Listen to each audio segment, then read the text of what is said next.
ಈ ಕೇರ್ಪುರ ಭಾಗದಲ್ಲಿರುವಂತಹ ಎಲ್ಲ ನಮ್ಮ ಬಂಧು ಮಿತ್ರ ಇರ್ಬೋದು, ಮತ್ತು ಸಾಧು ಸಂತರು ಇರ್ಬೋದು, ಭಜನೆ ನಡೆಸುವಂಥವ್ರು ಎಲ್ಲರೂ ಸಹ ಇವತ್ತು ತಾತಯ್ಯನವರ 300ನೇ ಜಯಂತ್ಯೋತ್ಸವನ ಭಾಳ ಅದ್ಧೂರಿಯಾಗಿ ಮಾಡಬೇಕಂತ ತೀರ್ಮಾನಿಸಿ ಇವತ್ತು ನಾವು ರಥಯಾತ್ರೆ ಮೂಲಕ ಕೇರ್ಪುರದ ಮುಖ್ಯ ಬೀದಿಗಳಲ್ಲಿ ಸಂಚರಿಸಿ ಈ ರಥಯಾತ್ರೆಯನ್ನು ಯಶಸ್ವಿ ಮಾಡ್ತಾ, ಮತ್ತು ಈ ಹಿಂದೆ ಇದ್ದಂತಹ ಸರ್ಕಾರ ನಮಗೆ 2022ರಲ್ಲಿ ಮಾನ್ಯ ಕರ್ನಾಟಕ ಸರ್ಕಾರ ನಮಗೆಲ್ಲ ಈ ತಾತಯ್ಯನವರ ಜಯಂತಿನ ಆಚರಣೆ ಮಾಡಬೇಕಂತ ಸರ್ಕಾರ ಆದೇಶ ಮಾಡ್ತು. ಆದೇಶ ಮಾಡಿದಾಗಿಂದ ಕೂಡ ಇವತ್ತು ನಾವು 5ನೇ ವರ್ಷ ಸರ್ಕಾರ ಆದೇಶ ಮಾಡ್ತಿದ್ದೀವಿ. 5ನೇ ವರ್ಷ ನಾವು ತಾತಯ್ಯನವ್ರ ಜಯಂತಿನ ಮಾಡ್ತಾ ಇದ್ದೀವಿ.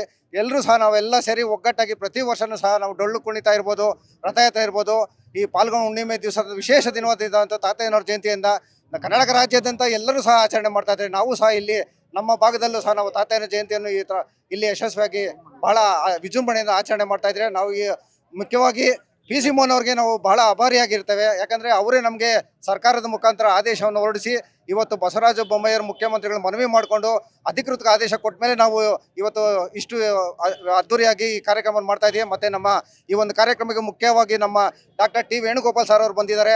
ಅವ್ರಿಗೂ ಸಹ ನಾವು ಆಭಾರಿಯಾಗಿರ್ತೀವಿ. ಪ್ರತಿಯೊಂದು ಕಾರ್ಯದಲ್ಲೂ ಸಹ ಅವರು ನಮಗೆ ಎಲ್ಲ ರೀತಿಯಲ್ಲೂ ನಮಗೆ ಸಹಕಾರ ಬೆನ್ನೆಲುಬಾಗಿ ನಿಂತಿದ್ದಾರೆ, ಸಹಕಾರ ಕೊಡ್ತಾ ಇದ್ದಾರೆ. ಮತ್ತು ಇನ್ನೊಂದು ನಮ್ಮ ಈ ಭಾಗದಲ್ಲಿ ಉದಯೋನ್ಮುಖ ಯುವಕರಾದಂತಹ ಕೆ ಹೇಮಂತ್ ಅವರಿದ್ದಾರೆ. ಅವರು ಸಹ ಪ್ರತಿಯೊಂದು ಈ ಜಯಂತ್ಯೋತ್ಸವ ವಿಚಾರದಲ್ಲಿ ನಮಗೆ ಎಲ್ಲ ರೀತಿಯಲ್ಲೂ ಸಹಕಾರಿಯಾಗಿದ್ದಾರೆ.